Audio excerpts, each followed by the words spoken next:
Student, कल हमने पढ़ा था accommodations of Belgium. So let's continue the chapter. What do you we learn from these two story of Belgium and Sri Lanka. Both are democracy. दोनों stories हमने पढ़ी. दोनों ही कंट्री जो थे वो डेमोक्रेटिक कंट्री थे.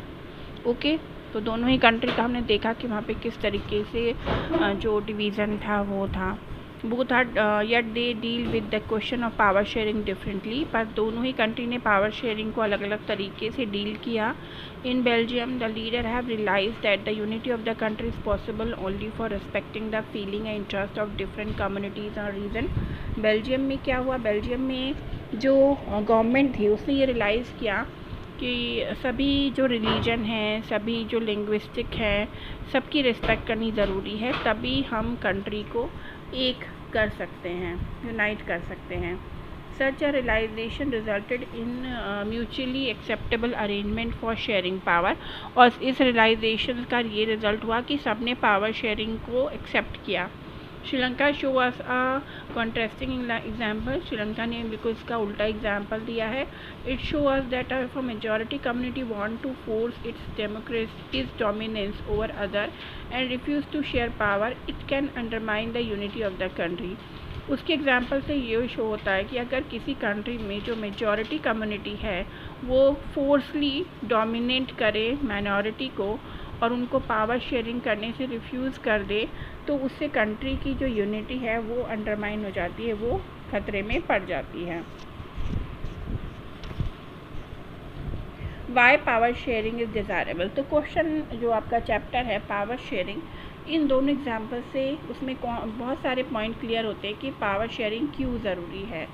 To different set of reason can be given in favour of power sharing. दो रीज़न दिए गए हैं आपको इसमें पावर शेयरिंग के फेवर में.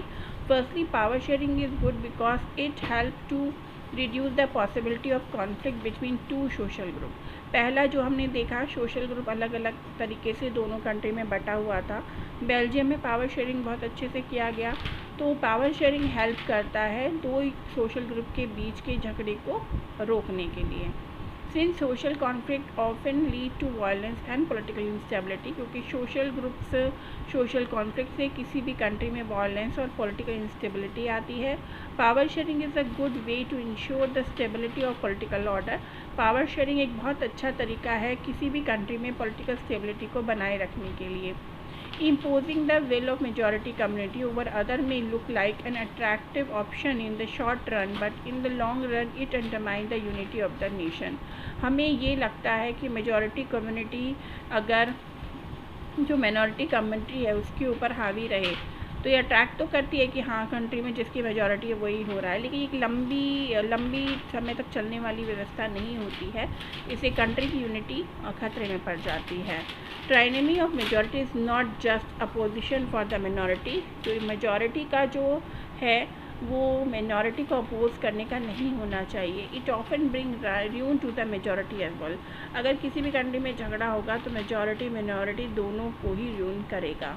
There is a second deeper reason why power sharing is good for democracy. Power sharing is the very spirit of democracy. दूसरा reason ये है कि पावर शेयरिंग जो है वो स्पिरिट है डेमोक्रेसी की. A democratic rule involves sharing power with those affected by its exercise and who have to live with its effect. एक डेमोक्रेटिक रूल्स में शेयरिंग ऑफ पावर बहुत ज़रूरी होता है. ये अफेक्ट करता है उसके काम करने के तरीक़ों हो. People have a right to be concerned on how they are to be govern. लोगों को भी अधिकार है ये जानने का कि उनको कैसे गवर्न किया जा रहा है. A legitimate government is one where citizen through participation acquire a stake in the system. Underline कीजिए इसको. एक लेजिटिमेट गवर्नमेंट वो होती है जो अपने सिटीजन्स को पार्टिसिपेशन करवाती है और उन्हें उनके सिस्टम से एक्वायर यानी उनको उसकी जानकारी देती है. तो first set of reason Prudential and the second moral. तो यहाँ पे जो दो रीज़न पढ़े, जो हमने पहला रीज़न पढ़ा कि सोशल ग्रुप के कॉन्फ्लिक्ट को रोकता है, वो एक प्रूडेंटल रीज़न है. और सेकेंड एक मॉरल रीज़न है कि डेमोक्रेसी की वो स्पिरिट है. While Prudential reason stress that power sharing will bring out better outcomes. Prudential reason ये बताता है कि पावर शेयरिंग से एक अच्छे रिजल्ट होते हैं. और moral reason emphasis the very act of power sharing as valuable. और मॉरल रीज़न ये बताता है कि पावर शेयरिंग से जो तरीका होता है काम करने का वो वैल्यूएबल बन जाता है।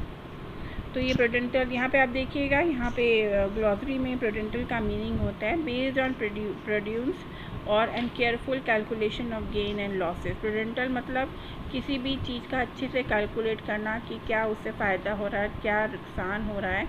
Prudential decisions are usually contrast with decision based purely on moral consideration, पूरी तरीके से मॉरल कंसिडरेशन पर डिपेंड है।